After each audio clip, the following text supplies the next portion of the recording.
Hi everyone and welcome to part 4. So today I'll be talking to you about how to listen to your body, what are the things that we do to avoid listening, or how can we learn what our intuition is trying to say and to connect better with it. So today's presentation is actually a bit more of a podcast. There will be slides, but if you don't have the time to watch, you can easily listen to this while you're walking, driving, or just doing something easy. So what is listening? Listening is actually receiving a signal and understanding it and ideally acting upon it. So when it comes to the body and how we hear it, we don't really hear that much, right? Except for some things here and there, but there isn't an actual clear language. It's more sensations rather than words. And so when you want to learn to listen to your body, you're essentially learning to ignore any interfering things, or maybe their thoughts, maybe it's just a resistance to it. So it's about really cultivating an open mind and to learn to trust your senses as well. So of course we know that our needs are different depending on our constitution. This will keep coming up again and again in every presentation. But the main three things I want to talk to you about today is that when it comes to trusting our intuition, we'll be looking at how to understand the signals of when, how, and what to eat, as well as when to stop, but also when to start something, like when to start moving, when to get you out of a stagnant mode. So perhaps the easiest signals to understand are thirst and hunger, and then cravings can be a little trickier because some things are due to deficiencies. So for example, if you have like a magnesium deficiency, you might find yourself craving chocolate, or if you're just severely undercarbed, you're just going to crave anything sweet, etc. So it's not easy to understand if if a craving is actually something that you need, like you need this specific food, or your body can't really send a message to you about needing a specific mineral or vitamin, and so it's gonna give you like a rough idea, and it's like as if your mind is translating your body wrong. Okay, so like as with the chocolate example. Now, the 5 flavors we have are sweet, salty, sour, bitter, and pungent. Pungent being the fiery stuff like ginger and garlic. And it's very rare to crave something bitter or sour, but I have heard it before. And obviously the most common ones are craving something sweet or something salty. And as you'll see in the next presentation, we'll talk about the organs and which flavor belongs to what organ and what that means in terms of our emotional needs. Typically, when we start looking inwards and understanding what our imbalance is, at least emotionally, it's easier to start eating the foods that help with that. So I'm gonna go through the 5 flavors very basically. Sweet is a nourishing and soothing flavor. It calms the mind. So when you're overthinking, you crave sweet to kind of make you feel better again. And this is something that is better and healthier on the long run to obtain from the complex carbs that we talked about last time. But sometimes our mind just wants a shortcut and it will tell you like, I want a cookie. But it doesn't want a cookie. It just wants that sweet, sweet, calming energy. So you probably just get it from a potato. I know it sounds a bit difficult to go for healthy foods when we're having emotional cravings, but I'll be going more in depth about emotions next time. As for the salty affects the kidneys, and the kidneys are related to the water element and our fears. Also, fear about money tends to be stored in that area of the body. So we sometimes require salt when we just feel like, oh my God, like I'm not supported. I don't feel supported. Of course, you can also crave salt when you're very low on energy, but that's not really what we're talking about here. Just what I want you to focus on is that our cravings can always be taken from something healthy versus something unhealthy. And the main issue here is to avoid processed foods and to get a wholesome food source to satisfy a craving. That's already a huge step. And it's okay to have sometimes some unhealthy cravings, but you really want to try to understand yourself. And this is what today's presentation is about, as well as the next two others. So then we have the sour flavor, and sour it's linked to the liver, and the liver usually has to do with frustration, anger, irritability. So if you're craving something sour, it could be that you're looking to feel a bit calmer in that regard. And similarly, because the heart and the liver are not too far away when it comes to the emotions, the bitter flavor is heart opening, actually. So when we feel resentment, or when we just feel I want to say something like a passionate hatred towards someone, but it's usually indifference, because I believe that the opposite of love is indifference. It's not hatred. So the bitterness helps us open our hearts. Of course, being too open is also not too good, right? We still need a bit of all the flavors, but this is why people tend to go for coffee and chocolate. It's when they just lack love. All right, the last one, pungent, is so if you remember, it's a very young flavor. It expels the cold, it expels things out. It's very good for fighting infections, and it's quite rare to crave that. But if you do crave that, I would honestly suggest that you trust it, unless you have heat problems, so like excess heat in the system. Now, we all have different schedules, but in general, the body likes things to be like clockwork.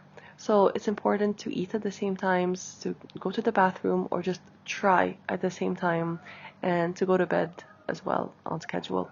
The body likes routine, it likes consistency, it likes predictability. So it doesn't matter whether you wake up at 6 or 12, but you should at least try to give your body a safe system to follow. It also helps with your hormonal cycles, so it's going to affect your mood, and it will also affect your digestion. Another important thing is that I have mentioned before not to eat 3 to 4 hours before bed, but that being said, don't go hungry, because hunger can also affect the quality of your sleep and your mood. And if you feel that you're still doing all these things, but there is unrest, then definitely you'll have to look at what you're eating. But also, you might want to consider a morning practice, something that is soothing, relaxing, and grounding in the morning, or maybe you need something more energizing. So again, it depends. Are you more yin or more yang? And this is actually something I'll be offering soon. I'll be doing workshops on how to create your morning practice if you're interested. But if you have any questions and you want any tips about that, please get in touch. So typically the problem is not so much in listening to our bodies, but actually it's what we do to not listen. And think of that, like if you're having a conversation with someone, what would make you not listen? It could be that you're distracted. It could be that you're interrupting them in your head. It could be that you're having like some contradictions with what they're saying. Or in the case of not listening to your body, it could be that you are receiving a signal, and it could be an actual positive thing, but your negative self-talk gets in the way. So, for example, something as simple as you want to rest, but then you have this voice that says, no, I shouldn't rest. I need to be more productive. I need to do more. I'm not enough.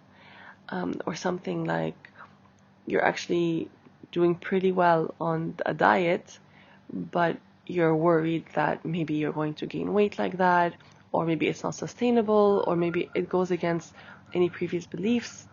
So often what happens is that the mind is trying to win over the body, but the body has the intelligence of knowing what's better for it. It just gets tricky when we misinterpret things, such as some cravings, for example. But let me give you an example. So it could also be that you are actually doing something really good and you're doing something new, but you're not really getting the results right away, and you might start to feel impatient, like, oh, this is not going to pay off. And again, this is negative self-talk. It comes from a more intellectual, analytical perspective of trying to measure success. But all we need sometimes is just to wait a bit longer. So try to pay attention to the things that you do to not listen. As I've mentioned here, we often try to force things on ourselves, and this is especially true for people who were playing a lot with the concept of diets, like for example, trying to stop eating meat for a long time and then it's going to affect you negatively, or the opposite, or just trying to follow any diet that is just not meant for you because it's not for your constitution, it's just trendy or it worked for your friend.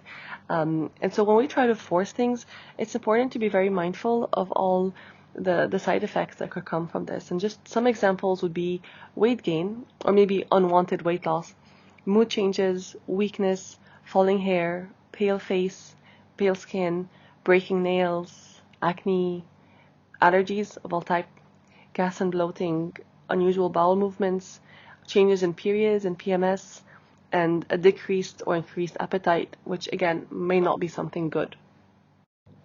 Listening to our body is also not necessarily hearing something. Sometimes not hearing anything at all is a signal in itself.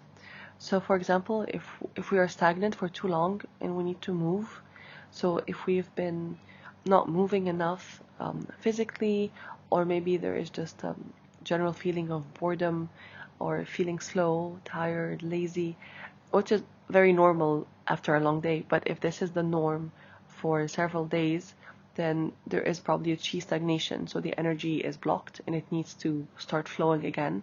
So in that case, the movement is important. And if you remember, this is a sign of a yin excess. So to correct the yin, you need more yang. And that can be movement, and that can also be yang foods or herbs. On the other hand, we have overwhelm, and I think most of us can relate to this because we're in a fast-paced society, we work a lot is expected of us, and so we need to rest. And this overwhelm can manifest as stress, anxiety, short, shallow breathing. So it's really important to pay attention to these signals and to know when to relax and when to allow the energy to kind of like regroup, meaning that we're too much in the yang and we need to go more yin. Now, for something a little bit different, the way we relate to food is actually quite similar to how we relate to others. And I've come up with this theory of having the three different food groups in terms of how we relate to them. So, first we have the flirt. Can you flirt with foods that you think might be good for you? And this is a way to embrace something new without feeling that you need to change your whole life around, your whole diet around. But it's just like, let's see, can sweet potatoes really help me feel better? Let me try, you know? It's playful, it's innocent. And then we have the toxic foods. So those that are bad for you and you know it, but you're still eating them. So in this case, you gotta learn to say no, to learn to respect yourself, respect your body, respect your values, and learn to distance yourself. And of course, easier said than done. There are some things that might be like a chronic toxic, but you can turn them into a flirt. So let me give you an example. Like I used to eat a lot of sweets and so many cakes and all that, and then I stopped it. But now I can eventually, like every once in a while, have something made with sugar. It's okay. It doesn't harm me because it's maybe like once every few weeks or something. So in a way, I'm flirting with it, but it's like I'm not gonna get serious with it. So it's good. And then last but not least, we have the secure one. So the secure relationship with food is the foods that are sustainable for you to eat on like the long run, that are safe, they're gentle on the stomach, they're gentle on you, and are balanced and contribute to your balance. So try to think of one or two things for each category, and something might surprise you. I know how hard it is to listen to our intuition, especially when we're new to that or when we hear this concept a lot, but it doesn't really resonate. So, intuition is something that is really felt in the body. It's usually in the gut area, or in the heart. And sometimes we just have to go to an extreme to understand something. So if we were to think of what a yes feels like in the body, try to go inside and see what really creates a really strong yes. It could be visualizing the trip of your dreams, or a new job that you really want, or maybe seeing someone that you miss. Like, you really want that. It feels so good to think about it. This is the yes. And again, it's in the body, not the mind. And on the other extreme, what does a big no feel like? And as opposed to the yes, where you probably felt it was more expansive and soothing and happy, the no might feel more rigid and contracting, and like it just, it like brings you down. So think of something you really despise. It could be, to think of something relevant, could be war, injustice, or maybe just being invited to some event that you really don't want to go to, or you have a guest that is coming up and you just really don't want this guest at this time, so I just, no, no, no. So try to see how that feels in the body. Of course, with extremes, it's often easier, but in real life, we tend to be in between. It's not always a clear yes or a clear no, it's just something in the middle, and it can be really hard to differentiate that. So something I like to do, which is something I call the sounds game, is to think of something and then see how your system responds to it.